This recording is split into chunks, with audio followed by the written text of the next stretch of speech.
So welcome back to the channel. आज हम बात करने वाले हैं फ्रंट एंड इंजीनियरिंग के बारे में। देखिए, आज के टाइम में चल रहा है एआई का दौर, आपको पता ही है।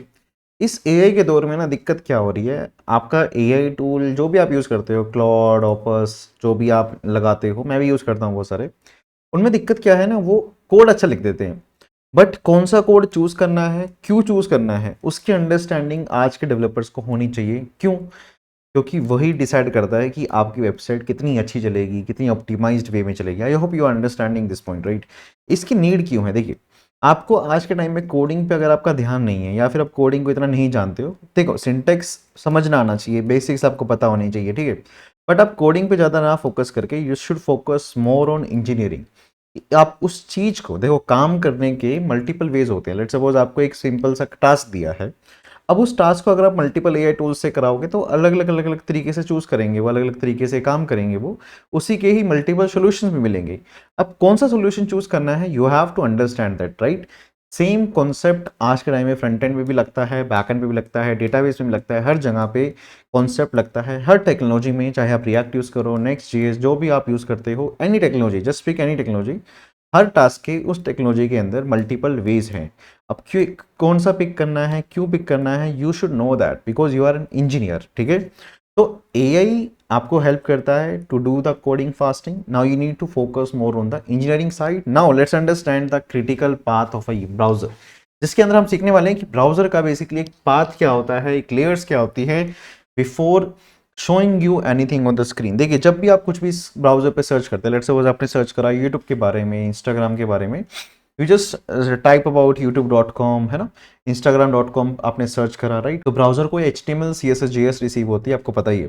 बट ब्राउजर उन HTML CSS JS को, जो बाइट कोड रिसीव हुआ है, बाइट्स रिसीव हुई है, मतलब कह सकते हो रो फाइल्स रिसीव हुई हैं, उसको पिक्सल्स में कैसे कन्वर्ट करता है, वो आज हम इस पॉइंट में कह सकते हैं, इस वीडियो के अंदर हम सीखने वाले हैं, ठीक है। क्रिटिकल रेंडरिंग पाथ, ठीक है, ये बहुत तगड़ी चीज़ है। अगर मैं एक इंजीनियर की पर्सपेक्टिव से बोलूँ, मैं as a engineer you need to understand. और मैं कह रहा हूँ कि बहुत लोगों को नहीं पता ये चीज़। उनको सिर्फ इतना पता है कि ब्राउज़र पे आप कुछ सर्च करते हो, डीएनएस ओपन होता है, डीएनएस से आईपी बनती है, आईपी से फिर वो डोमेन पे जाता है, डोमेन से वो सर्वर पे जाता है, बस उतनी, ठीक है। सर्वर से फाइल लाता है और फिर फाइल जो है ब्राउज़र पे चल जाती है। आपको मोस्टली डेवलपर्स को इतना ही पता है, ठीक है, इससे ज़्यादा नहीं पता। बट डू यू नो कि इसके अंदर भी बहुत सारे जो हैं फ्लोज आते हैं, नहीं पता उन्हें। तो लेट अंडरस्टैंड दैट, कोई बात नहीं। देखिए, अगर आपको पता होंगे तो you will do the best thing. नहीं पता होंगे तो you can just keep any code of the year, okay. Okay, let's understand कि understanding the browsers generally from bytes to pixel. अगर आपको बाइट्स रिसीव होते हैं तो बाइट से पिक्सल में ब्राउजर कैसे कन्वर्जन करता है, उसके बारे में हम सीखने वाले हैं, ठीक है। देखिए, सबसे पहले सीखना पड़ेगा कि हमें पता लगाना पड़ेगा एक क्रिटिकल रेंडरिंग पाथ क्या होता है। ये थियोरटिकल रहेगा, but if you listen it properly, आपको समझ आ जाए, या फिर एक बार इसको अच्छे से देख लो, यू विल अंडरस्टैंड कि आप कैसा कोड लिखते हो, HTML CSS JS के लेयर्स क्या होती हैं, ब्राउजर कौन से लेयर्स को फॉलो करता है। तो थोड़ा सा धैर्य बनाए रखिए और इसको, वीडियो को थोड़ा सा ट्राई करिए, पूरा देखें।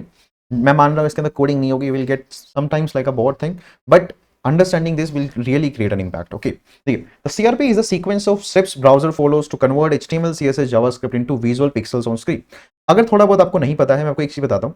आप कोड चाहे रिएक्ट में लिखते हो, नेक्स्ट.js में लिखते हो, एंगुलर में लिखते हो, व्यू में लिखते हो, जब आप उसको कन्वर्ट करते हो, जब आप उसका बिल्ड करते हो, तो हमेशा जब उसका बिल्ड बनता है तो वो नॉर्मल HTML CSS और JS फाइल ही बनती है। अगर आप उसने आपने रिएक्ट में कोड लिखा है, नेक्स्ट में कोड लिखा है, एंगुलर में कोड लिखा है, व्यू में कोड लिखा है, उससे कोई फर्क नहीं पड़ता। द ओनली थिंग इज कि आपका आखिरी में ब्राउजर, आपका आखिरी में जो सर्वर है वो HTML CSS JS को ही स्टोर करता है। और जब भी कोई वेबसाइट ओपन होती है, जब भी आपकी वेबसाइट ओपन होगी, तो ब्राउजर उसको HTML CSS JS ही भेजेगा। तो जो रिएक्ट हम लिखते हैं, नेक्स्ट.js लिखते हैं, एंगुलर लिखते हैं, वो हम इसलिए लिखते हैं क्योंकि वो जावास्क्रिप्ट से बनी हुई चीज़ें हैं। हम जावास्क्रिप्ट को ऑप्टिमाइज कर रहे हैं एट द एंड, ठीक है। इस काइंड ऑफ कि हमारा काम कम हो रहा है, हम मोर फोकस्ड हैं कि हमारा वेबसाइट ऑप्टिमाइज रहे, इसलिए हम रिएक्ट को लिखते हैं। हमारी वेबसाइट थोड़ी तेज चले, रुके ना, और वेबसाइट को डेवलप करना ईजी हो, मैनेजेबल हो, इन चीज़ों के लिए हम फ्रेमवर्क्स और लाइब्रेरीज को यूज़ करते हैं। But at the end HTML CSS JS he browser को रिसीव होती है और वो ही सर्वर पे जाके स्टोर होती है जब भी आप बिल्ड क्रिएट करते हो वेबसाइट का। अगर आपको बिल्ड नहीं पता, तो काइंड ऑफ जब आप वेबसाइट को कंप्लीट कर लेते हो, कोड कर लेते हो, तो आपको जब उसको डिप्लॉय करना पड़ता है, तो उसको बिल्ड बना के आपको डिप्लॉय करना होता है सर्वर पे, तो उसको बिल्ड बोलते हैं। काइंड ऑफ क्या बोल सकते हो, final application that is ready to deploy on the production, okay. तो आपने जब यहाँ पर, जब आपको ये बाइट्स मिलेंगी, तो ब्राउज़र को जो बाइट्स मिलेगी उसको पिक्सल में जब कन्वर्ट्स करेंगे, पिक्सल में जो कन्वर्जन होगा, तो वो कैसे होगा उसके बारे में ये क्रिटिकल रेंडरिंग पाथ जो है वो समझाता है, ठीक है? अब देखिए ऑप्टिमाइजिंग सीआरपी इम्प्रूव्स, जब हम क्रिटिकल रेंडरिंग पाथ को इम्प्रूव करते हैं, उसको जब ऑप्टिमाइज़ करते हैं, तो यहाँ पर FCP, LCP, TTI and core web vitals जो है इन चारों चीज़ों पे फ़र्क पड़ता है। एफसीपी का मतलब होता है जब आप लेट्स सपोज़ अपने वेबसाइट को ओपन करा और फर्स्ट टाइम जो जो भी स्क्रीन पे दिखा, उसको हम बोलते हैं एफसीपी। एफसी मतलब कि first content presentation kind of. ये गूगल का एक प्रिंसिपल है जो बेसिकली डिफाइन करता है जब भी आप कोई वेबसाइट बनाते हो और वेबसाइट पे जैसे ही आपकी वेबसाइट को किसी ने सर्च करा और वेबसाइट जब ब्राउजर पे लोड हुई, सबसे पहले जो भी चीज़ आपको दिख रही है ना, जो भी लेट्स से आपको लोगो दिख गया या फिर आपको नैव बार दिख गया है ना, फर्स्ट स्क्रीन पे जैसे यूजर को जो भी दिखेगा उसको एफसीपी बोला जाता है। अब जो एफसीपी होता है उसका मैक्सिमम जो लोडिंग टाइम होना चाहिए 800 से नीचे नीचे होना चाहिए। 800 मिली सेकंड से नीचे होगा तो इट्स काइंड ऑफ कि आपकी एप्लीकेशन की ऑप्टिमाइजेशन अच्छी है। एलसीपी की बात की जाए तो आपकी वेबसाइट का मेन कंटेंट लोड होना, उसको एलसीपी टाइम पे उसको एलसीपी बोलते हैं। जैसे कि आप मान के चलो कि आपकी वेबसाइट का होम पेज था, उस होम पेज के अंदर मेन हेडिंग लोड हो गई, ठीक है, फर्स्ट थिंग कुछ भी हो सकती है, बट जब आपकी एप्लीकेशन का मेन चीज लोड हो गई ना, तो आप बोल सकते हो कि आपकी एप्लीकेशन इस काइंड ऑफ कि वो फुल रेडी है रेंडर होने के लिए। देखो एप्लीकेशन देखा जाए तो बहुत बड़ी होती है, मल्टीपल पेजेस होते हैं, मैं सारे पेजेस की बात नहीं कर रहा, काइंड ऑफ फर्स्ट पेज पे मेन कंटेंट अगर लोड हो गया उसको आप एलसीपी बोलते हो। और एलसीपी का आपका जो टाइमिंग होना चाहिए 1.2 सेकंड्स के नीचे नीचे रहना चाहिए, ठीक है। ये गूगल के प्रिंसिपल्स हैं, ये मेरे बनाए प्रिंसिपल्स नहीं है, I am just telling you for the more knowledge, और इसके बारे में आगे जाके हम अच्छे से बात करने वाले हैं। टीटीआई की अगर बात की जाए तो टोटल टाइम टेकिंग की बात की जाए कि पूरी वेबसाइट को लोड होने में कितना टाइम लग रहा है, अब वो भी मैक्सिमम आपकी 1 से लेके 2 सेकंड्स के अंडर अंडर रहना चाहिए। क्लियर, 1 से लेके 2 सेकंड्स के अंदर अंदर या फिर मैक्सिमम 3 सेकंड, वो डिपेंड करता है कि कितनी वेबसाइट हैवी है, बट एक नॉर्मल वेबसाइट्स के लिए मैक्सिमम 3 से 4 सेकंड्स दिए जाते हैं कि हाँ इसके अंदर पूरी वेबसाइट्स लोड हो जाए। इससे ज़्यादा होगी तो आपका मतलब कि एप्लीकेशन ऑप्टिमाइज नहीं है, प्रॉपर वो इंप्रूव नहीं है, कोड उसमें कुछ दिक्कत है, कहीं पे वो लैग कर रही है, कहीं पे यूआई फ्रोज हो रहा है, कहीं पे जावास्क्रिप्ट उसको लैग करा रही है। तो इट काइंड ऑफ मल्टीपल तरीके हैं जिससे वो आपका जो टीटीआई है वो बेसिकली ज़्यादा हो जाता है, या फिर कई बार आपकी एप्लीकेशन फ्रीज हो जाती है। कई बार ऐसा होता है कि एप्लीकेशन आप में कुछ ऐसी लूप्स होती है जिसको आप बंद नहीं करते, आप हैंडल नहीं करते प्रॉपर्ली, और वो फ्रंट एंड क्रैश कर देती है, ऐसा भी होता है बहुत बार। और कोर वेब वाइटल्स मतलब कि आपकी मेन चीजें लोड हो पा रही हैं, जैसा कोर वेब वाइटल्स की हम बात कर रहे हैं यहाँ पे, ठीक है। तो इन चारों चीजों को इंप्रूव करते हैं जब हम क्रिटिकल रेंडरिंग पाथ को अच्छे से अंडरस्टैंड करते हैं, तो we improve all this 4 kind of things, okay. तो देखिए अब हम समझने वाले कि हाई लेवल एक ब्राउजर की पाइपलाइन क्या है। देखिए जो मैं लेयर्स की बात कर रहा हूँ वो बेसिकली ये सारी लेयर्स हैं, जब भी आपको कुछ वेबसाइट को लोड करते हो तो ये सारी लेयर्स फॉलो की जाती हैं। देखिए तो मैं अभी आपको हाई लेवल पे बता रहा हूँ, इसको हम एक एक करके कोर के अंदर जाके सीखने वाले हैं इसी वीडियो के अंदर, जस्ट बी लर्निंग, ओके। आप बस थोड़ा ध्यान से इसको देखते रहिए, ठीक है। यूआरएल जैसे आप कोई भी आपने यूआरएल एंटर करा, ठीक है, आपने यूआरएल एंटर करा ब्राउजर पे, ठीक है, ब्राउजर के जो सर्च बार पे आपने यूआरएल एंटर करा, यूआरएल से सबसे पहले क्या होगा, डीएनएस का लुकअप होगा, डीएनएस चेक किया जाएगा, डोमेन नेम सर्वर, उसके बाद टीसीपी और टीएलएस कनेक्शन बनाया जाएगा। टीसीपी और टीएलएस कनेक्शन इस काइंड ऑफ एक हैंडशेक हो रहा है आपके क्लाइंट साइड पे और सर्वर साइड पे, एक हैंडशेक करा, हाँ भाई एक मतलब एक कनेक्शन जुड़ गया कि हाँ भाई अब क्लाइंट भी रेडी है, सर्वर भी रेडी है, आ जाओ बातें करते हैं, मतलब बातें मतलब कि बातें करते हैं। इट्स काइंड ऑफ कि आप मुझे रिक्वेस्ट भेजो, मैं आपको रिस्पॉन्स दूंगा, तो टीसीपी टीएलएस हैंडशेक होता है, वो होना जरूरी है। उसके बाद फाइनल एक रिक्वेस्ट जाती है, जैसे कि आपने google.com/वीडियोस को ओपन करा, इसका काइंड ऑफ कि आप वीडियोस पेज को देखना चाह रहे हो और वीडियोस के सारी वीडियोस देखना चाह रहे हो, राइट। तो आपकी एक एचटीटीपी रिक्वेस्ट जाती है, फिर उस एचटीटीपी रिक्वेस्ट से आपको यूआई लोड करने के लिए एचटीएमएल मिलता है, जो आपको सर्वर देता है। एचटीएमएल काइंड ऑफ वो प्रॉपर यूआई नहीं देता, वो एचटीएमएल कोड देगा, एचटीएमएल फाइल देगा, कि उस पेज की एचटीएमएल फाइल देगा। उस एचटीएमएल फाइल को हम क्या करते हैं, पार्स करते हैं ताकि वो कन्वर्ट हो जाए डॉम के लिए। पार्स का मतलब होता है कन्वर्जन, पार्सिंग का मतलब होता है कन्वर्जन। जैसे आपने सुना होगा कि जेसन पार्सिंग होती है ना। जेसन पार्सिंग का मतलब क्या होता है कि आपका जो नॉर्मल जेसन है उसको आप नॉर्मल जेसन को आप ऑब्जेक्ट में कन्वर्ट करते हो, तो इस काइंड ऑफ एक पार्सिंग हो रही है, राइट। तो काइंड ऑफ यहाँ पर भी एक पार्सिंग है कि जो एचटीएमएल कोड मिला है आप उसको पार्स करते हैं नॉर्मल डॉम के अंदर। डॉक्यूमेंट ऑब्जेक्ट मॉडल आपने सुना होगा। डॉम बेसिकली क्या है, आपकी एचटीएमएल का ट्री स्ट्रक्चर जो ब्राउजर अंडरस्टैंड करता है, उसके बेसिस पे ही वो वेबसाइट को लोड करता है, यूआई को लोड करता है। अब जब आपका एचटीएमएल लोड हो जाएगा, फिर उसके बाद वो सीएसएस को पिक करेगा, जो सीएसएस फाइल रिसीव हुई है, फिर उसकी पार्सिंग करेगा और सीएसएस का भी ऑब्जेक्ट मॉडल बनाएगा। शायद आपने ना सुना हो कि जब आपकी जो सीएसएस फाइल होती है, वो सीएसएस फाइल का भी एक ऑब्जेक्ट मॉडल बनता है, जस्ट लाइक सेम वे जैसे ब्राउजर का टी स्ट्रक्चर होता है, वैसे ही सीएसएस का भी टी स्ट्रक्चर बनाया जाता है। जैसे कि मैं बताता हूँ एक एग्जांपल के लिए, लेट्स सपोज आपने एक बोल्ड नाम की क्लास बनाई है, ठीक है, तो आपकी क्लास कुछ ऐसे लिखी होगी डॉट बोल्ड, और उसके अंदर टेक्स्ट को आपने कर रखा है 7 पिक्सल और इसको बंद कर रखा है, राइट। तो यहाँ पर एक बोल्ड और बोल्ड के अंदर टेक्स्ट प्रॉपर्टी लगी है, तो यहाँ पर देख सकते हो 7 पिक्सल आपने सेट कर दिया। तो यहाँ पे आप देख सकते हैं कि यहाँ पे जो बोल्ड है वो फर्स्ट नोड हो गया, उसका सेकंड नोड क्या है, टेक्स्ट, यहाँ पे बेसिकली उसका फॉन्ट साइज बोलते हैं। बेसिकली मैं आजकल ज़्यादा कोडिंग पे ध्यान देता हूँ, इंजीनियरिंग फोकस्ड है, तो we write basically Tailwind CSS, तो इतनी प्रॉपर्टीज आपको याद भी नहीं है, तो it's not a big deal, okay.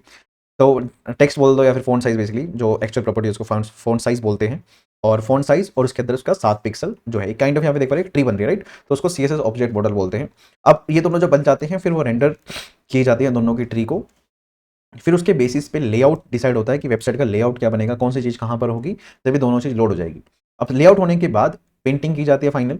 Painting के बाद उनको कंपोजिट किया जाता है। फिर कंपोजिट की इन तीनों मेन लेयर्स के बाद लास्ट में आपकी जो स्क्रीन पे है यूआई दिखना शुरू होगा। अब इसके बारे में हम कोर में अंडरस्टैंड करते हैं कि एक एक फेज को, ये देखो पहला फेज जो है वो इतना है, ये फेज 1 है कह सकते हैं एक तरह से, ठीक है? इसको भी ऐड कर लो फेज़ 1 के अंदर। फिर यहाँ पर जो ये एचटीएमएल से लेके यहाँ पर कह सकते हो ये 2 या 3 फेसेस को बाँट लो। फिर यहाँ से लेके ये अलग-अलग फेसेस है, रेंडर करना, लेआउट बनाना, पेंट करना, कंपोज़िट करना, ये अलग से 4 फेसेस हैं और लास्ट फेज़ है पिक्सल को दिखाना स्क्रीन पे। तो काइंड ऑफ यहाँ पर जो है 7 से 8 फेसेस हैं एक वेबसाइट को लोड करने के लिए जो यूज़ किए जाते हैं, ठीक है?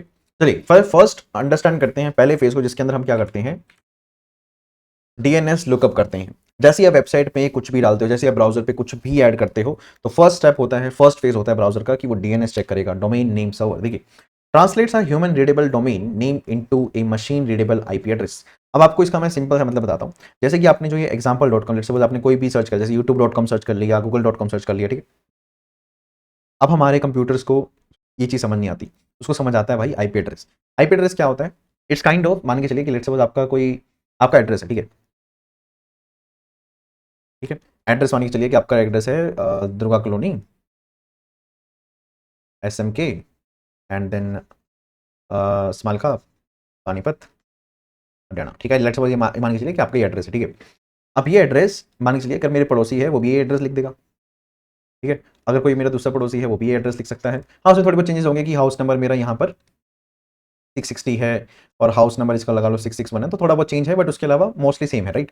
तो यहाँ पर ब्राउज़र इन चीज़ों को स्टोर नहीं, आपका जो बेसिकली मेन कंप्यूटर होता है जहाँ पे सारे डीएनएस स्टोर होते हैं, इस काइंड ऑफ आप भी बोलो एक रजिस्टर है जिसमें हर एक एड्रेस का, जो ये एड्रेस दिख रहा है ना आपको, इस हर एक एड्रेस की एक आईडी है, ठीक है? जैसे आपने गूगल.com सर्च करा ना, तो गूगल.com नहीं है, उसकी एक आईडी उसके साथ रिलेशनशिप में रखी हुई है, जिस आईडी को हम बेसिकली बोलते हैं आईपी एड्रेस। आईपी एड्रेस का मतलब होता है, जैसे ये मेरा एड्रेस है, इस मान के चलो कि इस आईडी, इसकी आईडी बना रखी है 1। तो जब भी कोई ये एड्रेस बोलेगा तो उसको ये आईडी दी जाएगी कि ये इस आईडी पे रहता है, ठीक है? तो काइंड ऑफ जब भी आप कोई वेबसाइट ओपन करते हैं, लेट्स सपोज आपने गूगल.com सर्च करा, तो उसके एक आईडी दी गई है, domain name server, domain name system बोल दो आप उसको। डोमेन नेम सिस्टम बनाया गया है एक, जिसमें जो भी वेबसाइट को एक डोमेन नेम मिलेगा उसके साथ उसको एक आईपी एड्रेस भी मिलेगा। जैसे मैं मेरी वेबसाइट है रिएक्टिव कोर्स के नाम से, वहाँ पे जाके चेकआउट कर सकते हो, मल्टीपल कोर्सेज और डेव के बारे में कुछ चीज़ें हैं, तो उसको भी एक आईपी एड्रेस दिया गया है। हर वेबसाइट का एक आईपी एड्रेस होता है। जो भी आप सर्च करते हो तो ब्राउज़र क्या करता है, डोमेन नेम सिस्टम के पास जाता है, वहाँ पर जाके उस रजिस्टर के अंदर चेक करता है कि भाई इस वेबसाइट पे जो यूज़र ने बताया है, उस वेबसाइट का आईपी एड्रेस क्या है। इस आईपी एड्रेस को मैं आपको बताता हूँ, ये आईपी एड्रेस एक्चुअल में क्या चीज़ होती है। देखो, हर वेबसाइट को हम क्या करते हैं, डिप्लॉय करते हैं। हम काइंड ऑफ कहाँ डिप्लॉय करते हैं, ऑब्वियस सी बात है, हम एक सर्वर पे डिप्लॉय करते हैं। लेट्स सपोज मान के चलिए कि मेरी वेबसाइट थी रिएक्टिव कोड्स के नाम से, है पीपी, ठीक क्या होता है, ठीक है? तो रिएक्टिव कोड की जो वेबसाइट थी, मैंने मान के चलिए वैसे मैंने कहाँ पे कर रखी है, मैंने वर्सल पे कर रखा है डिप्लॉय अभी आज के टाइम में, ठीक है? तो वर्सल का मैंने एक सर्वर ले रखा है और मैंने उसके सर्वर पे वेबसाइट को डिप्लॉय कर रखा है, फ्रंट एंड भी डिप्लॉय कर रखा है, बैक एंड भी डिप्लॉय कर रखा है, ठीक है? अब जो फ्रंट एंड डिप्लॉय हुआ, तो जो ये सर्वर है, सर्वर क्या है बेसिकली, सर्वर एक कंप्यूटर ही तो है। अब देखो ये कंप्यूटर जब है, ये कंप्यूटर जब इंटरनेट पे आएगा तो कंप्यूटर को क्या मिलेगा, एक आईपी एड्रेस मिलेगा। अब आपको ये आईपी एड्रेस तो याद नहीं रह सकता। अभी आईपी एड्रेस क्या होता है, नंबर्स में होता है, ठीक है? अब आपको ये आईपी एड्रेस याद नहीं है, तो आप क्या करोगे, इस आईपी एड्रेस को रजिस्टर करा दोगे एक नेम के साथ, जिस नेम को ऑफिशियली हम क्या बोलते हैं, डोमेन नेम बोलते हैं, ठीक है? तो बेसिकली यहाँ पर इसी की बात हो रही है कि आप इस डोमेन नेम को लिखते हो और वो डोमेन नेम उस आईपी एड्रेस से लिंक है और वो आईपी एड्रेस उस कंप्यूटर से लिंक है और वो कंप्यूटर बेसिकली वो सर्वर है जहाँ पर मेरी रिएक्टिव कोड्स वेबसाइट रहती है, मतलब डिप्लॉय हो रखी है। तो ये काइंड ऑफ ये प्रोसेस होती है जब भी आप कोई वेबसाइट को ब्राउजर पे सर्च करते हो, तो फर्स्ट प्रोसेस क्या है, लुकअप, देखो कि जाओ चेक करो कि ये डोमेन कौन से आईपी एड्रेस से लिंक हो रखा है। अब इसमें आप क्या कर सकते हो, डीएनएस की प्रीफेचिंग कर सकते हो, जिससे आपका पहले ही आपको जो डीएनएस है वो प्रीफेच हो जाएगा। ओके, तो सिंपल सा यहाँ पर ये है कि जो भी आपकी लिंक है आप उसको पहले डीएनएस प्रीफेच कर लो। लेट्स सपोज आपकी वेबसाइट्स के अंदर मल्टीपल एक्सटर्नल वेबसाइट्स भी होते हैं, जैसे मैं आपको बताता हूँ गूगल फोन से, जैसे ना गूगल फोन्स का आपने यूज़ करा होगा, गूगल फोन यूज़ करा होगा तो मटेरियल यूआई की एक्सटेंशंस यूज़ करी होंगी, ठीक है? या फिर अपनी थर्ड पार्टी वेबसाइट्स होती हैं, थर्ड पार्टी जावास्क्रिप्ट्स होती हैं, थर्ड पार्टी वेबसाइट्स की कुछ लाइब्रेरीज होती हैं जो आप बेसिकली डायरेक्टली लिंक टैग से एक्सेस कर सकते हो। तो आपने देखा भी होगा, यूज़ भी करा होगा। जैसे गूगल फोन बहुत कॉमनली यूज़ लोग कर लेते हैं फॉन्टिंग के लिए, तो आप क्या कर सकते हो, उसके रिलेशन में डीएनएस प्रीफेच अगर ऐड कर दोगे तो पहले से ही हम उसका डीएनएस जो है हम आपके इस ब्राउजर पे लोड हो जाएगा, तो उसको टाइम कम लगेगा। अगर आप ये काइंड ऑफ नहीं करते हो तो जब आपकी वेबसाइट को नीड पड़ेगी तो उसको फिर जाना पड़ेगा उस वेबसाइट पे, उसका डीएनएस चेक करके फिर उससे इंपोर्ट करनी पड़ेगी चीज़ें। तो आप काइंड ऑफ ये कर सकते हो, रिलेशन में डीएनएस प्रीफेच कर दो, तो काइंड ऑफ उसका जो पहले से ही डीएनएस जो है प्रीफेच होकर सिस्टम पे आके स्टोर हो जाएगा। DNS resolution typically takes 20 to 120 milliseconds. देखिए, अब जो डीएनएस का जो रेजोल्यूशन है, कह सकते हो कि जो लुकअप है, कि ब्राउजर को अंडरस्टैंड करना है कि कौन सी आईपी एड्रेस पे जाना है ना, तो उसके रेजोल्यूशन में मैक्सिमम 20 से 120 मिली सेकंड्स के अंदर ब्राउजर डिसाइड कर लेता है कि ब्राउजर ने की वेबसाइट पे जो भी सर्च हुआ है वो कौन से आईपी एड्रेस पे मिला है। ठीक है। अब जो कैशे होता है, अब कैशिंग देखो हर जगह की जाती है, मैं कैशिंग की बात की जाऊँ तो मैं हर जगह पे आपकी कैशिंग अप्लाई की जाती है ताकि उसको मेन रजिस्टर पे, मेन डेटाबेस पे बार बार हिट ना करना पड़े। तो कैशिंग पे भी लुकअप जाता है ताकि आपका जो इंस्टेंट रिस्पॉन्स मिल जाए, इंस्टेंट डीएनएस रेजोल्यूशन मिल जाए। तो अब ये बैकग्राउंड की चीजें हैं, कह सकते हो डीएनएस हैंडल करता है, आप नहीं हैंडल करते हो। अब देखो, उसके बाद जब ये डीएनएस लुकअप हो जाएगा, जब उसको मिल जाएगा कि कौन से आईपी एड्रेस पे जाना है, फिर क्या होगा, एक टीसीपी हैंडशेक होगा क्लाइंट और सर्वर के बीच में। देखिए, आपका क्लाइंट क्या है, basically you means your computer. ठीक है, आपने कंप्यूटर पे सर्च करा है रिएक्टिव कोड्स। अब रिएक्टिव कोड्स क्या करेगा, रिएक्टिव कोड्स जब भी आप सर्च करोगे, रिएक्टिव कोड्स लोड होने से पहले अपने बैकएंड सर्वर के साथ एक क्या करेगा, एक हैंडशेक करेगा जिसको हम बोलते हैं टीसीपी हैंडशेक। टीसीपी हैंडशेक क्या है, टीसीपी हैंडशेक बेसिकली एक 3 वे हैंडशेक होता है। 3 वे का मतलब होता है एक रिक्वेस्ट गई, रिस्पॉन्स आया, फिर एक फाइनल रिक्वेस्ट गई टू फाइनलाइज कि आपका जो कनेक्शन है वो बढ़िया है। जैसे कि आपने SYN फर्स्ट कनेक्शन भेजी, इसके अंदर आपका क्लाइंट जो है सर्वर से बात करता है, फिर सर्वर क्लाइंट को रिस्पॉन्स देता है, फिर AC के कनेक्शन हुआ जिसके अंदर आप क्या कर रहे हो, क्लाइंट और सर्वर पे लास्ट कनेक्शन मिलता है, adds one full round trip time before data transfer begins. ठीक है, अभी अब तक आपके पास देखो, आपने रिएक्टिव कोड्स के साथ बातें करी, आपका ब्राउजर और रिएक्टिव कोड्स जो मेरी वेबसाइट है उस पर जाओगे, आप देखोगे, मतलब चले जाना मन है तो वहाँ पे मैंने वो भी ऐड कर रखे हैं बहुत सारे ना, कुछ इंजीनियरिंग के डॉक्यूमेंट्स बना रखे हैं, डेव एरिया, वहाँ पे जाके देखना, वहाँ पे आपको दिख जाएंगी। अब देखो, जब भी आप ब्राउजर पे जो सर्च करते हो रिएक्टिव कोड्स, ठीक है, तो ब्राउजर क्या करेगा, फर्स्ट डीएनएस लुकअप करेगा। अब डीएनएस के बाद मेरे भाई वो क्या करेगा, चेक करेगा कि भाई ये रिएक्टिव कोड जो है क्या इसके साथ कनेक्शन हो सकता है। तो वो उसके लिए क्या करेगा, टीसीपी एक हैंडशेक करेगा, बातें करेगा, बातें मारेगा इससे कि भाई चलो अब मैं एक रिक्वेस्ट भिजवाता हूँ क्लाइंट से, फिर आप एक रिस्पॉन्स दे दो, फिर एक फाइनल रिक्वेस्ट फिर से भेज दो। तो एक फाइनल कनेक्शन हो गया जिसको हम बोलते हैं टीसीपी कनेक्शन, जिसके अंदर 3 वेज होती हैं, SYN AC के और लास्ट में होता है AC के। ठीक है, अभी जो पूरी एक राउंड ट्रिप होती है, जैसे कुछ यहाँ पे एक रिक्वेस्ट गई, फिर रिस्पॉन्स आया, एक काइंड ऑफ एक राउंड ट्रिप हो गई, जैसे यहाँ मनाली गए, मनाली से वापस आ गए, तो राउंड ट्रिप है वो। ठीक है, तो एक राउंड ट्रिप बनाई जाएगी, राउंड ट्रिप जाएगी ब्राउजर से रिएक्टिव कोड्स के सर्वर पे, रिएक्टिव कोड से ब्राउजर पे, और उसके बाद आपका जो डेटा ट्रांसफर है, कह सकते हो वो बिगिन होना शुरू होगा, बिगिन। ठीक है, अभी सिर्फ हैंडशेक हुआ है। अब उसके बाद हम क्या करते हैं, टीएलएस हैंडशेक करते हैं। टीसीपी हैंडशेक था कनेक्शन एस्टेब्लिशमेंट के बारे में, कि आपका कनेक्शन एस्टेब्लिश हो जाए between browser and reactive code, so that browser और रिएक्टिव कोड्स एक दूसरे से बातें करके आपको फ्रंट एंड पे चीजें दिखा सके। अब टीएलएस कनेक्शन क्या है, टीएलएस हैंडशेक क्या है, बेसिकली इट्स काइंड ऑफ एक HTTPS कनेक्शन है, फॉर HTTPS कनेक्शन। आपने देखा होगा जितनी वेबसाइट्स होती हैं वो HTTPS पे ही लोड की जाती हैं। तो एस का मतलब आपने सुना ही होगा, सिक्योरिटी लेयर, SSL सर्टिफिकेट है, तब ये सिक्योर्ड वेबसाइट है काइंड ऑफ, इसके बाद जा सकते हो। तो क्यों जा सकते हैं, क्योंकि वो क्या करती है, टीएलएस हैंडशेक को फॉलो करती है। देखो, an additional handshake establishes encrypted communication. ये बेसिकली क्या करता है, यहाँ पर जो HTTPS वेबसाइट्स होती हैं, ऑब्वियसली बात है ये थोड़ा एनक्रिप्टेड कम्युनिकेशन पे विश्वास करती हैं। देखिए, एनक्रिप्टेड का मतलब क्या होता है, जैसे आपने देखा होगा व्हाट्सएप के अंदर end to end encrypted. End to end encrypted का मतलब यहाँ पर क्या होता है कि देखो, आपकी जो HTML है, अगर उसके अंदर लिखा हुआ है div tag, और ठीक है, और div tag को वो नॉर्मल div tag नहीं आप कह सकते, उसको वो एनक्रिप्ट करेगा किसी रॉ डेटा के अंदर, कह सकते हो थोड़ा सा उसकी हैशिंग कर दी, उसको उसको चेंज कर दिया किसी और फॉर्मेट में, तो उस काइंड ऑफ उसका एक एनक्रिप्शन कर दिया। जब वो क्लाइंट साइड पे जाएगा तो वो एक आईडी से उसको डिक्रिप्ट करेगा, तो यहाँ पर एक टीएलएस कनेक्शन बनाएगा जिसके अंदर आपका एनक्रिप्टेड फॉर्म में जो डेटा है वो ट्रांसफर हो सकता है between client and server. Okay, TLS 1.3 जो है, देखो अब टीएलएस के भी वर्जन होते हैं, जैसे टीसीपी के, हर चीज़ के एक वर्जन होते हैं, क्योंकि everything is a code, at the end सब कुछ एक कोड ही है, तो वो सबके वर्जन भी होंगे। तो टीएलएस 1.3 जो है अभी चलता है, वो रिड्यूस करता है दिस टू जस्ट 1 RRT, मतलब कि फुल राउंड ट्रिप टाइम को जस्ट एक राउंड ट्रिप मारता है। वहीं पे फ्रॉम 2 RTT इन TLS 1.2, अब TLS 1.2 में काइंड ऑफ 2 RTTs लग जाती हैं। ठीक है, अब जब हमारे पास कनेक्शन एस्टेब्लिश हो गया, टीएलएस कनेक्शन हो गया, टीसीपी कनेक्शन हो गया, अब काइंड ऑफ हमारा जो ब्राउजर है और जो सर्वर है वो फुल सिक्योर्ड है कि भाई ब्राउजर और सर्वर एक दूसरे से प्रॉपरली अच्छे तरीके से बातें मार सकते हैं।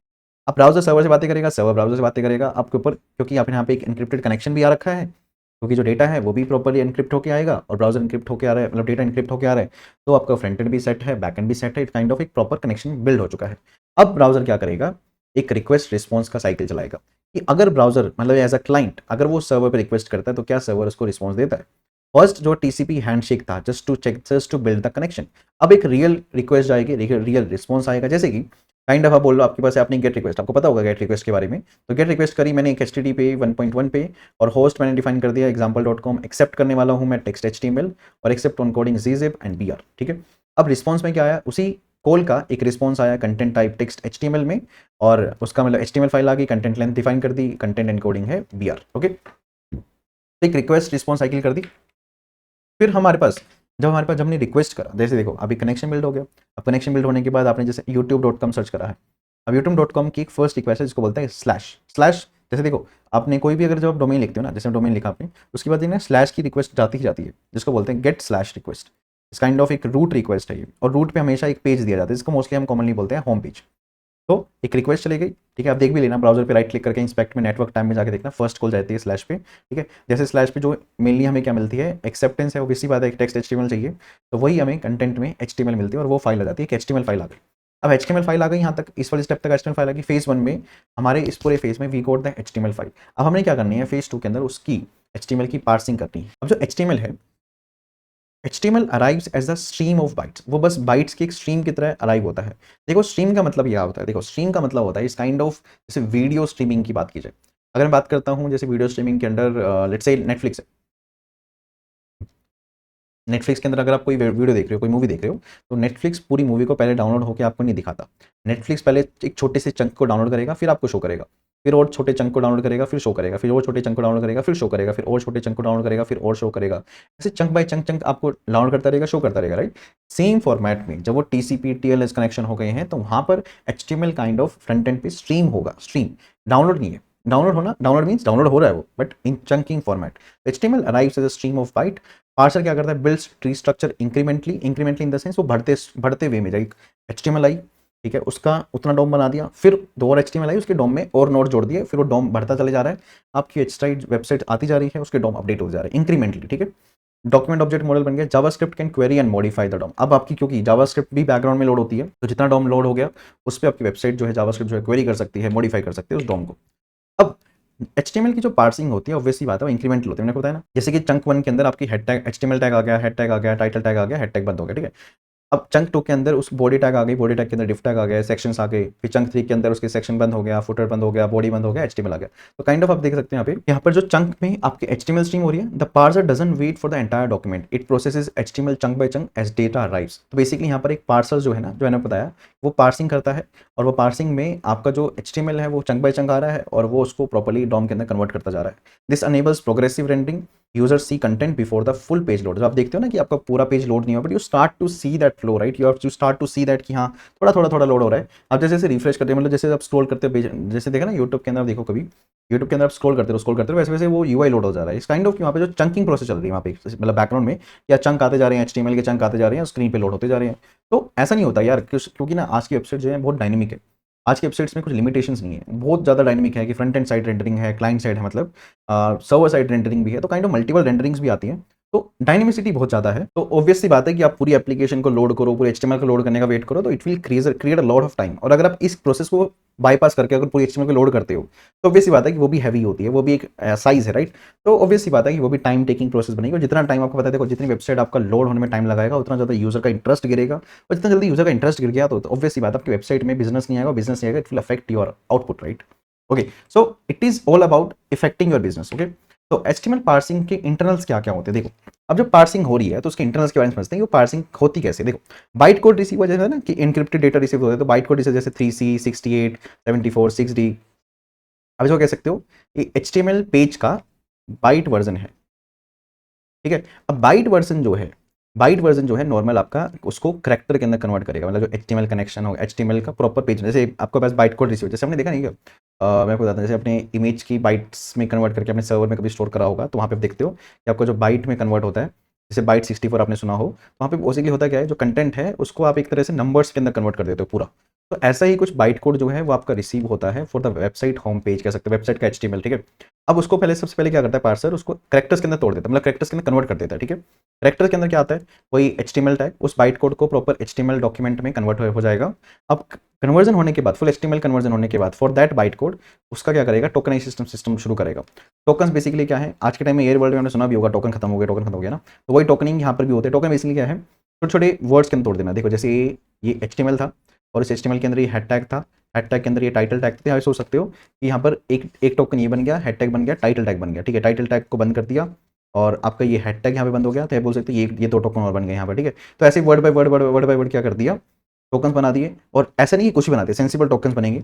उसके बाद उन टोकन्स को बनने के बाद उनके नोट्स जोड़ेंगे कि जैसे एचटीएमएल है, उस एचटीएमएल के अंदर हेड टैग है, हेड टैग के नीचे एक बॉडी टैग है, बॉडी टैग के अंदर पी टैग है, पी टैग के अंदर इटैलिक टैग यूज रखा है, इटैलिक टैग के अंदर बोल्ड टैग यूज रखा है ना। तो इनके टोकनिंग बन रही। अब इन टोकनिंग को एक ऑब्वियसली बात है, टोकन्स के अंदर एक लाइक बोल सकते हो एक सेंस है, ठीक है। अब वो सेंस है, मतलब ऐसा नहीं कि कुछ भी टोकन बने, एक प्रॉपर सेंसिबल तरीके से टोकन्स बने। फिर हमने क्या करा, मतलब पार्सर ने क्या करा, उसको नोट्स के अंदर कन्वर्ट कर दिया कि कौन सा किसका बच्चा है, काइंड ऑफ कौन किससे जुड़ा है, ठीक है। और फाइनली इस वे से आपको क्या मिल गई, एक डॉम ट्री मिल गई। अब जिसपे ये डॉम ट्री के फायदे से होता क्या है कि जावास्क्रिप्ट बेसिकली क्या कर सकती है, जावास्क्रिप्ट अब चेंजेस कर सकती है इस डॉम ट्री का यूज करके। ऑब्वियसली बात है, क्योंकि अगर आपने पढ़ा है डॉम के बारे में, तो डॉक्यूमेंट ऑब्जेक्ट मॉडल ही यूज करता है जावास्क्रिप्ट टू मेक चेंजेस। तो बिफोर क्रिएटिंग दैट डॉम उसको 4 स्टेप करने हैं, बाइट्स, कैरेक्टर कन्वर्जन, कैरेक्टर से टोकन्स कन्वर्जन, टोकन से नोड्स कन्वर्जन। नोड्स के बाद वो फाइनल डॉम ट्री बनेगा जो जावास्क्रिप्ट आपका यूज करेगा। अब यहाँ पे क्या लिखा, the tokenizer uses a state machine to identify start tags, end tags, attributes and text content. ये 4 चीजों को अंडरस्टैंड कराने के लिए वो tokenizer basically token system use होता है, ठीक है। फिर उसके बाद हम क्या करते हैं, पार्सर की ब्लॉकिंग भी हो जाती है कई बार। जब पार्सर कन्वर्जन कर रहा है, काइंड ऑफ कह सकते हो, पार्सर उसको जब डाउनलोड कर रहा है बाइट कोड से proper sensible data, proper sensible DOM tree के अंदर जब कन्वर्जन कर रहा है, तो वो ब्लॉकिंग हो जाती है, जिसको बोलते हैं कि आपकी वेबसाइट चोक हो गई, कह सकते हो यूआई फ्रोज हो गया जिसको बोलते हैं। तो बिकॉज आपका पार्सर जो है काइंड ऑफ ब्लॉक हो चुका है, ठीक है। When the browser encounters A script tag, देखिए जब पार्सर के पास एक स्क्रिप्ट टैग आती है, it stops the parsing until the script is downloaded and executed. अब वो आप कह सकते हैं भाई वो स्टॉप क्यों बना रहे, भाई वो पार्सर का क्या है, एक रूल ऑफ बुक है कि हाँ जब एक स्क्रिप्ट टैग आएगा तो भाई रुकना है, स्क्रिप्ट को डाउनलोड करना है और फिर आगे बढ़ना है। अब देखो यहाँ पर इंजीनियरिंग माइंडसेट होना चाहिए कि जब देखो आपकी वेबसाइट जो है मल्टीपल कनेक्शंस होते हैं मल्टीपल अलग अलग लाइब्रेरीज के साथ यूजिंग स्क्रिप्ट टैग, तो यू नीड टू अंडरस्टैंड कि वो स्क्रिप्ट टैग को कैसे लोड करना है, ठीक है। अब जब भी कोई स्क्रिप्ट टैग आएगी तो वो हमेशा बात है कि जो स्क्रिप्ट टैग के अंदर जो भी जेएस फाइल होगी उसको पहले वो लोड करेगा, डाउनलोड करेगा, फिर वो आगे बढ़ेगा। जैसे एक पी टैग है, उसके बीच में स्क्रिप्ट टैग आ गई, फिर पी टैग आ रहा है, तो यहाँ पर वेबसाइट जो है वो चौक हो सकती है अगर ये app.js अगर बड़ी हो गई, या फिर वो उस app.js के अंदर सपोज आपने कोई लूप बना रखी है, जो लूप जो है वो बेकार है, कह सकते हो वो अनडिफाइंड लूप है, अनफाइनाइट लूप है ना, इनफाइनाइट लूप है, सॉरी इनफाइनाइट लूप है, तो वो वेबसाइट को चौक कर सकते हैं। तो वेबसाइट यहीं पर पार्सर को रोक देगा, यहीं तक ही डॉम बनेगा, और यहीं तक ही डॉम बनेगा तो आपका यहीं तक ही यूआई दिखेगा। तो काइंड ऑफ आपका यूआई क्या हो गया है, फ्रोज हो चुका है। तो यू नीड टू अंडरस्टैंड कि आपका यहाँ पर जो जेएस फाइल जो अपलोड करते हो तो उसके अंदर प्रॉपर सिस्टम्स होने चाहिए कि आपकी वेबसाइट का फ्रोजन ना हो, चोक ना हो वेबसाइट, जिसको बोलते हैं ना कि गाड़ी चोक हो गई ओवर हीटिंग की वजह से, कुछ रुक गया उसके अंदर, ऐसा काइंड ऑफ और वेबसाइट के साथ भी चोकिंग हो जाती है। White blocks JS might be call document dot right, अरे भाई तुमने कॉल कर दिया डॉक्यूमेंट डॉट राइट, ठीक है। अगर ये डॉक्यूमेंट डॉट राइट कुछ अगर नहीं समझ आया तो इसका मतलब है कि पहले डॉक्यूमेंट को लोड करो। अरे मेरे भाई जब आपका पूरी वेबसाइट ही लोड नहीं हुई और उसके बीच में तुमने बोल दिया डॉक्यूमेंट डॉट राइट, तो चलेगा कैसे, है ना। JS might modify the DOM बिगिन बिल्ट, जो अभी बिल्ड हो रहा है उसी को मॉडिफाई करना शुरू कर दिया। पार्सर कांट सेफली कंटिन्यू, अगर पार्सर यहाँ पर क्या कर सकता है, एक प्रॉपर वे है कि अगर उसको बीच में चौक हो गया तो वो पार्सर आगे कैसे बढ़ेगा, सेफली कैसे बढ़ेगा आगे, क्योंकि यहाँ पर जावास्क्रिप्ट डाउनलोड नहीं हुई, वो चली नहीं, तो kind of that thing, okay. तो डेफर वर्सेस एसिंग, अब यहाँ पर क्या कर सकते हो, जब आपकी वेबसाइट देखो ऑब्वियसली बात है स्क्रिप्ट टैग को हम बंद नहीं कर सकते, स्क्रिप्ट टैग तो लगेंगे और वेबसाइट में जावास्क्रिप्ट भी लोड होगी, तो वो तो होनी ही है। अब यहाँ पे इसके सॉल्यूशंस की बात करते हैं कि आप यहाँ पर क्या कर सकते हो कि फेज 2 में डेफर वर्सेस एसिंग करके 2 कीवर्ड्स होते हैं, आप अपनी स्क्रिप्ट टैग पे लगा सकते हो। देखो नॉर्मली स्क्रिप्ट टैग कैसे लगती है, पार्सर लगाया, ब्लॉक हो गई, डाउनलोड हो गई, एग्जीक्यूट हो गई, पार्स हो गई, ये है नॉर्मल वे, ठीक है। कि हाँ अगर आपका सब कुछ सेट चल रहा है तब। अगर आपने क्या करा, एसिंक वर्ड यूज कर दिया, जैसे आपने स्क्रिप्ट टैग लगाया और उसके साथ एसिंक यूज करा, तो मतलब क्या है, पार्स करो, download in parallel, okay, block करो और एग्जीक्यूट करो, फिर पार्स करो। तो मतलब कि जैसे ही वो डाउनलोड हो जाए वैसे ही एक शॉर्ट पीरियड के लिए लॉक कर दो, ब्लॉक कर दो, फिर वो एग्जीक्यूट करो, फिर आगे बढ़ो। डेफर में क्या होगा, download in parallel, parse is complete, parse complete होने के बाद फिर उसका एक एग्जीक्यूशन ऑर्डर बना। देखो आप डेफर और एसिंग में फर्क समझो। डेफर काइंड ऑफ कि डाउनलोड हो गई, बहुत बढ़िया डाउनलोड हो गई भाई, ठीक है। डाउनलोड होने के बाद उसको एग्जीक्यूट मत करो, उसको एक एरे के अंदर डाल दो, इसको बोल सकते हो आप एक लूप एरे काइंड ऑफ कह सकते हो, क्यू के अंदर डाल दो। लेट्स सपोज 3 स्क्रिप्ट टैग थे, तो तीनों को बैकग्राउंड में डाउनलोड करा, बैकग्राउंड में डाउनलोड करने के बाद तीनों को क्यू के अंदर ऐड कर दो। जब आपकी पार्सिंग कंप्लीट हो गई प्रॉपर एचटीएमएल की, फिर उसके बाद एक एक करके क्यू में से पिक करो और एग्जीक्यूट करना शुरू करो, ठीक है।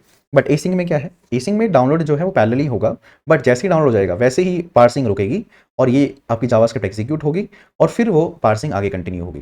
तो ये फर्क होता है एसिंक और डेफर में। तो I think you should use defer, use defer for most scripts, use async for independent script analytics और एड्स के लिए आप एसिंक यूज करिए, जिसमें आपको चाहिए कि आपकी जैसी लोड हो जाए वैसे ही चल जाए। तो आप वहाँ पे एनालिसिस, यहाँ पे जब जैसे गूगल एनालिटिक्स होता है, माइक्रोसॉफ्ट के कुछ एनालिटिक्स के टूल्स आते हैं, तो उस काइंड ऑफ आपको जो स्क्रिप्ट्स जो टैग मिलती हैं तो वहाँ पे आप एसिंक लगाइए, क्योंकि जैसे ही लोड हो जाए वैसे ही आपको एनालिसिस शुरू करना है ना वेबसाइट का, तो वहाँ पर ऑब्वियसली बात है आप साथ के साथ शुरू करना चाहते हो, वहाँ पे आप एसिंक लगाइए अगर आपकी इंडिपेंडेंट स्क्रिप्ट्स है। But most of the scripts के लिए आप डेफर यूज करिए ताकि आपका एग्जीक्यूशन ना रुके और पार्सिंग प्रॉपर होते रहे for that case.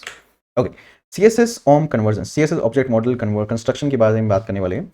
The browser converts CSS into CSS object model, a tree of computed styles for every element। देखिए ऑब्वियसली बात है, एक प्रॉपर कंप्यूटेशन होता है, कैलकुलेशन होता है, हर एक चीज़ को कुछ भी ऐसे नहीं दिखाया जाता है स्क्रीन पे, राइट। जैसे अपने बॉडी टैग के अंदर फॉन्ट साइज करा 16 पिक्सल, डॉट कंटेनर के अंदर अपने वेट करा 80%, पी के अंदर कलर बनाया hashtag 333, style cascades down the tree, child elements inherit from the parents unless overridden. तो बॉडी टैग के अंदर जैसे अपने जो इसका कलर लगा रखा है उसका ड्रॉ बना, ठीक है, बॉडी टैग के अंदर अपने कलर ये लगा रखा है उसका ऑब्जेक्ट बन गया, फिर बॉडी टैग के अंदर आपने ये कलर लगा रखा है, ये बना रखा है, ये बना रखा है ना। तो एक प्रॉपर क्या बना, जैसे HTML का ऑब्जेक्ट मॉडल बना वैसे ही CSS का भी एक ट्री स्ट्रक्चर बना जाता है। अब देखो CSS is render blocking, the browser will not render any content until the CSS OM is fully constructed. Why? देखिए rendering without CSS is like flash of unstyled content. कई बार होता ये है कि जब आपकी CSS लोड नहीं होती है तो आपको दिखता होगा यार वेबसाइट ना प्रॉपर एक HTML पेज ही लोड हो गया जिसके अंदर कोई CSS नहीं है, और CSS नहीं होती तो नॉर्मली ऐसे कंटेंट ऊपर से नीचे दिखता है, कोई स्ट्रक्चर नहीं होता, कोई लेआउट नहीं होता है ना। तो क्यों होता है? क्योंकि वहाँ पर जो रेंडरिंग है वो CSS की हुई ही नहीं। Later CSS rules could invalidate earlier rendering. Partial CSS OM can't compute final styles.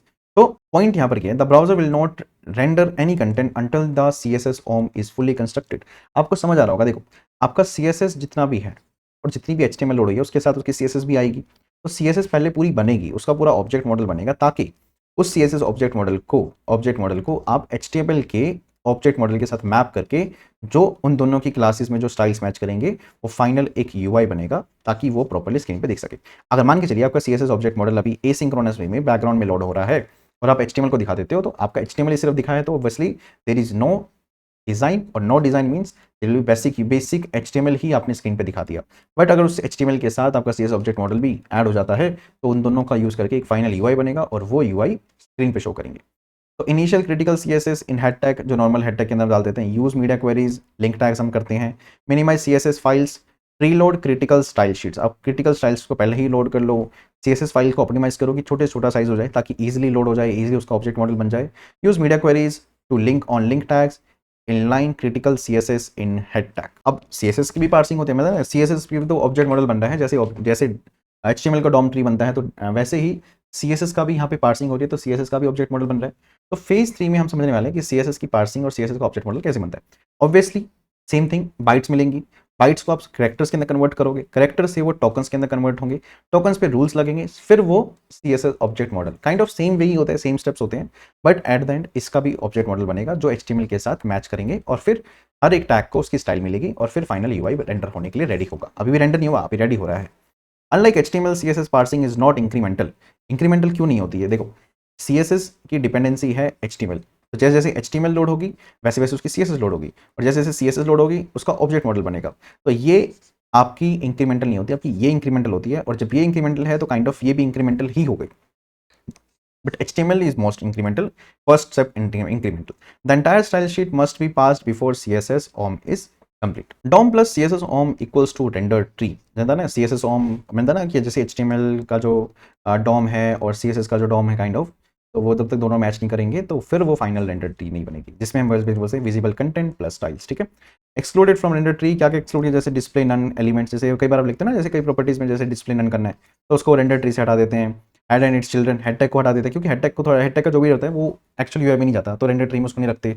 Script tags को हटा देते हैं, मेटा टैग्स को हटा देते हैं, क्योंकि इनका कोई UI से रिलेटेड कोई काम ही नहीं है, जो UI पे दिखाना है सिर्फ उसी को ही जगह दी जाती है रेंडर ट्री के अंदर। अब देखो फाइनल हमारे पास फेज 3 हो गया, जिसके अंदर हमारी CSS भी लोड हो गई, HTML भी लोड हो गई, दोनों की मैचिंग भी हो गई, फाइनल रेंडर ट्री भी बन गया। अब होगी बात लेआउटिंग पे, लेआउटिंग बनेगी। अब देखो इतने सारे स्टेप्स होते हैं, एक वेबसाइट जब आपकी स्क्रीन पे लोड होती है ना मिली सेकंड्स के अंदर, इतने सारे फेजेस से होके जाके इतने सारे फेजेस से होके गुजर रही है website. The browser calculates the exact position and size of every visible element in the render tree. अब देखो रेंडर ट्री रेडी है, रेंडर ट्री के अंदर उसकी सीएसएस भी अपने सेट कर रखी है, वो सीएसएस भी सेट हो गई। अब क्या होगा, अब होगा उसका, ये देखिए ये आपको यहाँ पर एक ये ग्राफ दिख रहा है, तो अब उसका जैसे स्क्रीन मान के चलिए, ये स्क्रीन जो है, तो ये स्क्रीन मान के चलिए ये 100, ये स्क्रीन मान के चलिए ये 100 VH की है, VW की है, और ये किसकी है, ये 100 VH की, ठीक है। ये यहाँ से लेके यहाँ तक हाइट, सॉरी यहाँ तक जाएगी ये, और यहाँ पर ये यहाँ से लेके 100, ठीक है। अब उसके पास इतना एरिया है स्क्रीन पे दिखाने के लिए, ठीक है। अब स्क्रीन पे दिखाने के लिए इतनी जगह है, तो अब क्या होगा, हर एक एलिमेंट को बेस्ड ऑन दैट उसका सीएसएस की उसकी पोजीशंस क्या सेट की गई हैं, उसका हाइट विड्थ क्या है, अब उसका क्या बनेगा, एक ग्राफ बनेगा।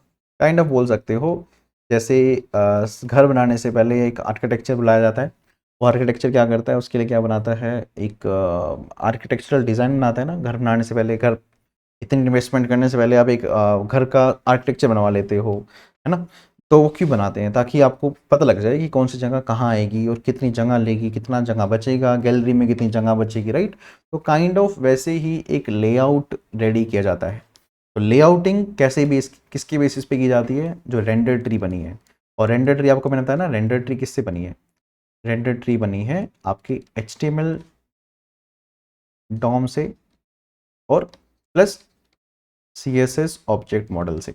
इन दोनों की जो मैचिंग की गई है, every object with every CSS के बेसिस पे एक लेआउट बनाया गया है कि भाई कहाँ पर क्या चीज़ लोड करनी है। अभी भी स्क्रीन पे कुछ नहीं गया है, स्क्रीन अभी भी काइंड ऑफ ब्लैंक ही है। तो लेआउट के कंपोनेंट्स क्या है, height width, position, XY coordinates और मार्जिन्स, पैडिंग्स, बॉर्डर्स, इस काइंड बॉक्स मॉडल की जो ज्योमेट्री होती है वो, इन 3-4 चीज़ों को फॉलो किया जाता है लेआउट को डिज़ाइन करने के लिए। अब लेआउट की डिपेंडेंसीज क्या है, जैसे मैंने आपको सबसे पहले डिपेंडेंसी बताई थी ना, व्यू पोर्ट, मतलब कि वेबसाइट की जगह कितनी है, कितनी जगह है उसके पास जगह लोड, जहाँ पे लोड करने के लिए। तो डिपेंडेंसीज की कितनी, किन किन चीज़ों पर डिपेंड करता है। फॉन्ट लोडिंग, देखो different fonts have different matrices. अब जैसे अगर आप देखो गूगल फॉन्ट्स में जाना, कि क्योंकि कुछ फॉन्ट्स होते हैं, कुछ है वो हैवी फॉन्ट्स होते हैं, कुछ बहुत पतले फॉन्ट्स होते हैं ना, तो उनकी, अब वो ऑब्वियसली बात है, जितनी जगह वो लेंगे, जितने वो मोटे फॉन्ट्स होंगे, जितने पतले फॉन्ट्स होंगे, जितना स्टाइलिंग होगा, जितने कर्सिव होंगे, जितने इटैलिक फॉन्ट्स होंगे, जितने बोल्ड फॉन्ट्स होंगे, every have their own matrix. तो फॉन्ट लोडिंग बहुत ज़्यादा बहुत बड़ा पार्ट होता है कि वेबसाइट के ऊपर क्या लेआउट बनेगा, कैसे लेआउट बनाना है। Content challenge, adding, removing DOM nodes, है ना। CSS रूल्स क्या हैं, जैसे width, height, margin, padding, flex box, इन पे बहुत डिपेंडेंसी करती है। कंटेंट पे डिपेंडेंसी होती है, व्यू पोर्ट्स पे, साइजेस पे डिपेंड करते हैं वेबसाइट की, और फॉन्ट की loading, different fonts have their own different matrix. तो इन सारी चीज़ों पे वेबसाइट डिपेंड करती है कि उसका लेआउट क्या बनेगा। रीफ्लो कॉस्ट, अगर एक लेआउट बनता है, मान के चलिए कि उसने एक लेआउट बना लिया कि भाई ये H1 को यहाँ दिखा देंगे, और ये डिफ टैग यहाँ दिखा देंगे, ए वाला डिफ टैग यहाँ दिखा देंगे, और ये जो ऐड आएगी वो यहाँ आ जाएगी, और जो एक साइड बार है उसको हम यहाँ कुछ लोड कर देंगे, नैव बार को यहाँ लोड कर देंगे। एक लेआउट बना दिया वेबसाइट ने कि भाई यहाँ पे ये चीज़ें लोड होने वाली है। अब लेट सपोज रीफ्लो की बात की जाए, रीफ्लो कोस्टिंग की बात की जा रही है यहाँ पे। लेट सपोज आपकी यहाँ पर आपने कुछ कबाड़ा मचा दिया जावास्क्रिप्ट से कि भाई यहाँ पर आपने कुछ चेंज मार दिया। अब जैसे ही कुछ चेंज होगा, ये होगी भाई रीफ्लो, इसको करो वापस से चेंज, रीफ्लो। अब हम उसकी कॉस्ट की बात कर रहे हैं। कॉस्ट का मतलब यहाँ पे पैसों की बात नहीं है, कॉस्ट का मतलब है CPU कॉस्ट, कॉस्ट का मतलब है GPU कॉस्ट, कॉस्ट का मतलब यहाँ पर है टाइम की कॉस्ट, कॉस्ट का मतलब है रेंडरिंग कॉस्ट, कॉस्ट का मतलब है पार्सिंग का कॉस्ट, कि वापस से पार्स करना ना पड़ जाए। तो मल्टीपल कॉस्टिंग की यहाँ पर बात करेंगे अब हम। Reflow is one of the most expensive operation in the rendering pipeline. इस पूरी पाइपलाइन में जो रीफ्लो है वो बहुत बड़ा कॉस्ट है, क्योंकि उसके अंदर देखो आप छोटी चेंज करो ना, आपका ये टाइम जाएगा, GPU दोबारा से चलेगा, टाइम जाएगा, फिर आपको दोबारा से रेंडर करना पड़ेगा, फिर दोबारा से पार्सिंग होगी, तो काइंड ऑफ एक एक्सपेंसिव ऑपरेशन है। Changing one element size can affect siblings, parents and childrens. Synchronous blocks the main thread. अब ऑब्वियसली बात देखो, ये टाइम टेकिंग प्रोसेस है और ये एक्सपेंसिव ऑपरेशन, तो आपकी मेन थ्रेड क्या होती है, देखो जावास्क्रिप्ट कह सकते हो, ब्राउजर जो है मेन थ्रेडेड होता है, मतलब उसके पास सिंगल थ्रेडेड ही है वो, नथिंग। तो वो सिंगल थ्रेडेड पे जब वो पूरी चीज़ों को लोड कर रहा होगा तो उस पर स्ट्रेस आएगा। जैसे ही आप कुछ चेंज करोगे, फिर से दोबारा से रीफ्लो होगा, तो स्ट्रेस क्रिएट होगा, तो it can block it can chalk the server, sorry it can chalk the front end for a small period of time, ठीक है। कॉमन रीफ्लो ट्रिगर्स क्या करते हैं, जैसे ऑफसेट हाइट, आपने ना पता हो ऑफसेट हाइट का। ऑफसेट हाइट बेसिकली ऐसी प्रॉपर्टी होती है जिसमें आप कोई भी एलिमेंट जैसे आपने सेट करा, आपने उसकी ऑफसेट हाइट निकाली तो इट विल टेल यू कि उस एलिमेंट ने कितनी जगह बनाई है। Client width, get computed style, कि आप स्टाइल को कंप्यूटेड स्टाइल निकाल रहे हो। Scroll top, get bounding client. इसमें होता क्या है, इन इन प्रॉपर्टीज जो सीएसएस की कुछ प्रॉपर्टीज हैं ये, इनमें होता क्या है, ये कुछ रीफ्लो करना पड़ता है। जैसे ही आपने इन प्रॉपर्टीज को एक्सेस करा है वैसी वेबसाइट क्या करेगी, रीफ्लो करेगी, चेक करेगी कि कितनी जगह ले रहा है, फिर उसके बेसिस पे आपको आउटपुट निकलेगा। तो रीफ्लो सोच समझ के करो, रीफ्लो के बारे में और अंडरस्टैंड करो कि क्या क्या चीज़ें रीफ्लो को एग्जैक्ट ट्रिगर करती हैं। रीफ्लो से कितनी वेबसाइट जो है बेसिकली एक्सपेंसिव कॉस्ट करती है, मतलब kind of CPU GPU front end पे दिक्कत कर रही है, टाइम लगा रही है, चौक कर रही है आपके फ्रंट एंड को, राइट। तो you have to understand the reflow cost properly, okay. अब लेआउट एग्जाम्पल की बात कीजिए, देखो एक सीएसएस का इनपुट मानते हैं कि एक आपके पास एक बॉक्स, एक डिव टैग है जिसके अंदर एक क्लास है बॉक्स। उसकी विड्थ आपने सेट कर रखी है 50%, पैडिंग सेट कर रखी है 20 पिक्सल और मार्जिन सेट कर रखा है 10 पिक्सल ऑटो। अब उसकी कंप्यूटेड वैल्यू क्या बनेगी, विड्थ मान लो 500 पिक्सल, क्योंकि 200 व्यू पोर्ट मान लेते हैं हम 1000 पिक्सल का। 1000 पिक्सल का व्यू पोर्ट का मतलब हो रहा है कि आपके पास वेबसाइट है जिसकी जिसकी फाइनल विड्थ है वो है 1000 पिक्सल की। अगर आप विड्थ 50% करते हो तो ऑब्वियसली बात है 500 पिक्सल कैलकुलेट होगा। पैडिंग आपने क्या करा, 20 पिक्सल, तो 20 पिक्सल ईच साइड की बात हो रही है यहाँ पर। मार्जिन 10 पिक्सल मतलब क्या है, लेफ्ट और राइट भी 10 पिक्सल, तो 230 मान लो, ठीक है। वैसे ये 10 होना चाहिए मार्जिन लेफ्ट राइट, ठीक है। फॉर दैट बॉक्स यहाँ पे गलत लिखा हुआ है। टोटल बॉक्स कितना बन गया, यहाँ पर 500 का तो टोटल है वो डब्बा, ठीक है। 20, हाँ 520 और 10 पिक्सल के ही मान लो, तो 540 पिक्सल के अराउंड क्या बनेगा वो टोटल पे टोटल जगह बनाएगा वो, ठीक है। अब पोजीशन मान लो, अब उसकी पोजीशन कहीं ना कहीं एक, अगर आप कोई पोजीशन नहीं दे रहे, जैसे एब्सोल्यूट होता है ना, और एब्सोल्यूट होता है तो रिलेटिव भी होता है, राइट। ये तो दो तरह की पोजीशन होती है। अगर आप दो पोजीशन ना दो तो एक डिफ़ॉल्ट पोजीशन दी जाती है एलिमेंट को। डिफ़ॉल्ट पोजीशन की यहाँ पर बात हो रही है कि लेट्स सपोज कोई 230x पे और y के 10 पे एलिमेंट को रखा गया है, तो उसकी कंप्यूटेड वैल्यू यहाँ पे मिली हुई है। अब इसके बेसिस पे लेआउट बनेगा, ठीक है। अब हम यहाँ पर क्या करेंगे, जब हमारा लेआउटिंग हो जाएगी, लेआउट के बाद हम जाते हैं लास्ट फेज नहीं है, फेज 5 है, जिसके अंदर हम क्या करते होते हैं, पेंट की बात करते हैं। Browser converts layout information into actual drawing commands, filling pixels into layers. Like कि आपने एक काइंड ऑफ अब एक पेंटिंग होनी शुरू हो गई कि भाई ये एक काइंड ऑफ आपने आर्किटेक्चर बुला लिया, आर्किटेक्चर ने डायग्राम बना दिया, अब आपने मिस्त्री लगा दिया कि भाई अब शुरू कर दो काम को। तो अब आपका यहाँ पर होगा फेज 5, जो इसको हम बोलते हैं painting phase. Paint orders follow stacking context, Z index and document order. उसके बेसिस पे आपका क्या करेगा, एलिमेंट्स क्या करेंगे, स्क्रीन पे आप पेंट करना शुरू करेंगे। भाई आप इन वेबसाइट्स को कौन से लेयर को दिखाना है, कौन से लेयर को बाद दिखाना है ना, वो डिपेंड करता है जेड इंडेक्स आपने क्या सेट करा हुआ है सीएसएस के अंदर। जैसे कुछ बैकग्राउंड में कमांड चलती है, जैसे draw rectangle, draw border, draw text, draw image, है ना, ऐसे प्रॉपर तरीके से। जैसे पेंट की CSS properties only triggers repaint, no layout changes नहीं। देखो ये कुछ सीएसएस प्रॉपर्टीज हैं जो रीपेंट को ट्रिगर करती हैं कि वेबसाइट को दोबारा से रीपेंट करना पड़े। और रीपेंट का मतलब है चेंज करना, कुछ कलर यूआई बेस्ड चेंज, जैसे कि कलर आपने बैकग्राउंड कलर को बार बार अपडेट करो तो काइंड ऑफ रीपेंट होगा वहाँ पे कुछ ना कुछ। बैकग्राउंड कलर अपडेट करो, बॉक्स शेडो अपडेट करो, colour outline, visibility, border status, background image, हमने देखा ये सारी प्रॉपर्टीज जो हैं ऑब्वियसली बात है ये यूआई से ज़्यादा रिलेट करती हैं, है ना। तो काइंड ऑफ यहाँ पर जब इनको आप यूज़ करते हो तो आपकी रीपेंटिंग होती है for that element. Paint only changes are cheaper. देखो पेंट करना कोई बड़ी चीज़ नहीं है क्योंकि आपका लेआउट वही है, बस आप उस लेआउट पे ही थोड़े बहुत चेंजेस करोगे, आपका कलर चेंज कर दिया है ना, बॉर्डर कलर चेंज कर दिया, रेडियस चेंज कर दी, कोई बड़ी चीज़ नहीं है। बट वहीं पे अगर आप कुछ चेंज कर दो, एक्चुअल में जैसे आपने एक H1 टैग था, एक डिव टैग था और उसके अंदर H1 टैग था, ठीक है, और डिव टैग के अंदर आपने एक पी टैग भी ऐड कर दिया। अब यहाँ पर होगा लेआउटिंग दोबारा से कि भाई अब इस पी टैग को रखने कहाँ पे है, क्योंकि यहाँ पे लेट्स सपोज आपने एक घर बना दिया, ठीक है, पूरा घर फाइनल हो गया, सब सेट है। अब उस घर के अंदर आप आ गए कि भाई एक और कमरा मेरा बना दो। अब भाई से घर को फिर से तोड़ो, फिर से मिस्त्री बुलाओ, फिर आर्किटेक्चर बनाओ कि भाई छोटे से घर को, इस छोटे से कमरे को कहाँ सेट करा जाए। अब ये है कॉस्ट।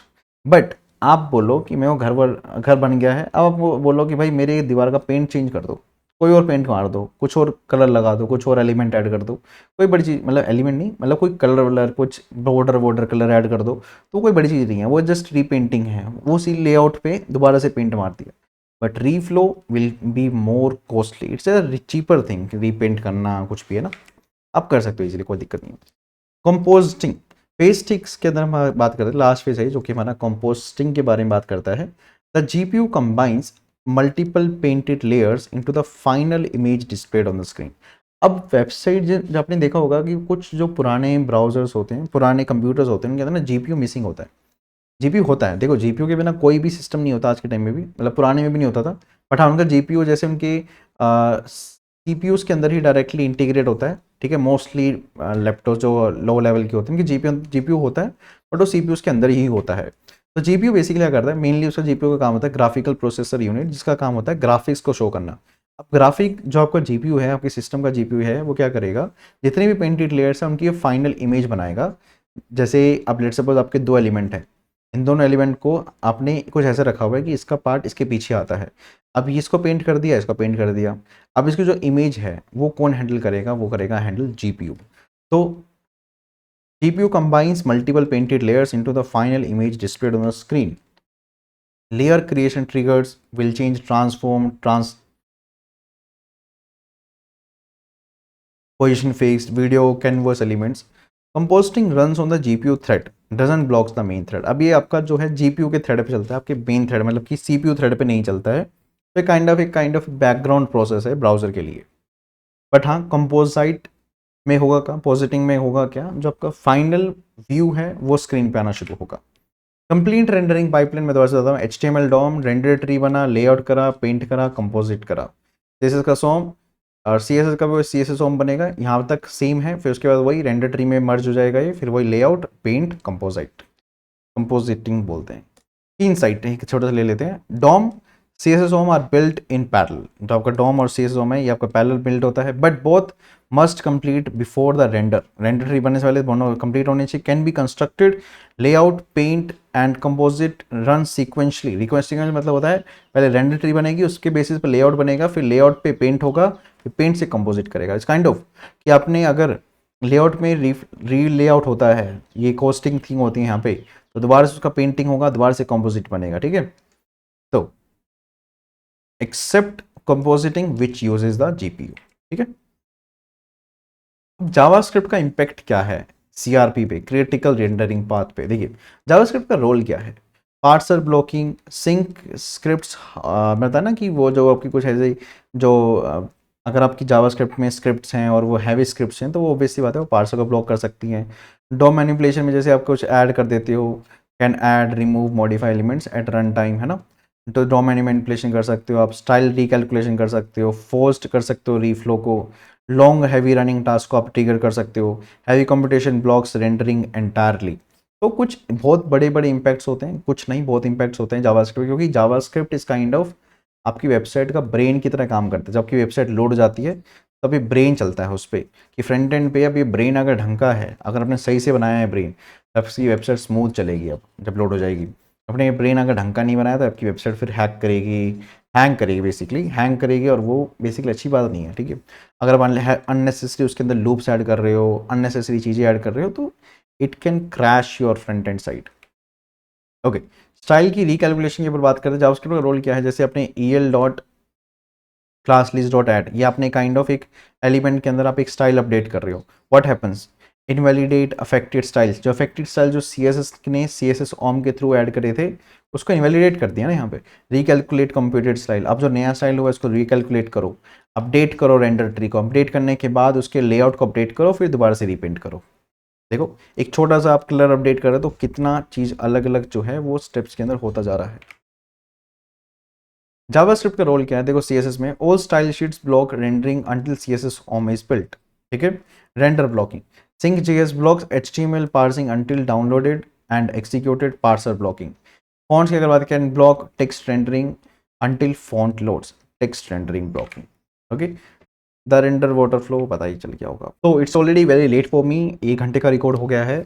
आगे का मैं आपको नेक्स्ट वीडियो के अंदर बताऊंगा नेक्स्ट वीडियो के अंदर हम और समझेंगे कि इस क्रिटिकल रेंडरिंग पाथ को कंप्लीट करेंगे। अब इसके अंदर मैं आपको ऑप्टिमाइजेशन सिखाने वाला हूँ कि डेटा कैसे ऑप्टिमाइज होगा, यूआई कैसे ऑप्टिमाइज होगा। आई थिंक आपको समझ आया होगा, नहीं है समझ, just put your queries on the comments के अंदर ऐड कर दो।